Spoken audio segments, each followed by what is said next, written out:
আজ প্রথমবার মাটির হাঁড়িতে মটন রান্না করলাম। তো এখানে দেখো পেঁয়াজ আদা রসুন সব পেস্ট করে রেখেছি, পেঁয়াজগুলোকে কেটে রেখেছি।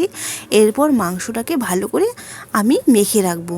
তার জন্য দিয়ে দিচ্ছি কাটা পেঁয়াজ, আদা রসুন পেস্ট, গোটা রসুন আর তেল, লবণ, হলুদ দিয়ে মাংসটাকে ভালো করে মেখে রাখবো।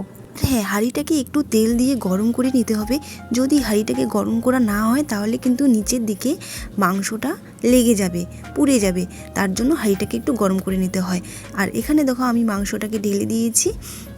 তারপর ঢাকনাটা আটা দিয়ে ঢেকে দেব, কিছুক্ষণ সেদ্ধ করে নেব। মাঝখানে দেখো আমি কিন্তু ঢাকনাটাকে তুলে দিয়েছি। মাংসটা খুব সুন্দর সেদ্ধ হয়েছে। ভালো করে নাড়াচাড়া করে আমি গরম মশলা দিয়ে নামিয়ে নিয়েছি। তোমরা কে কে রান্না করেছো আমাকে কমেন্ট বক্সে অবশ্যই জানাও। হান্ডি মটন খুব সুন্দর হয়েছে, খেতে দারুণ লাগতেছে, খুব স্বাদ।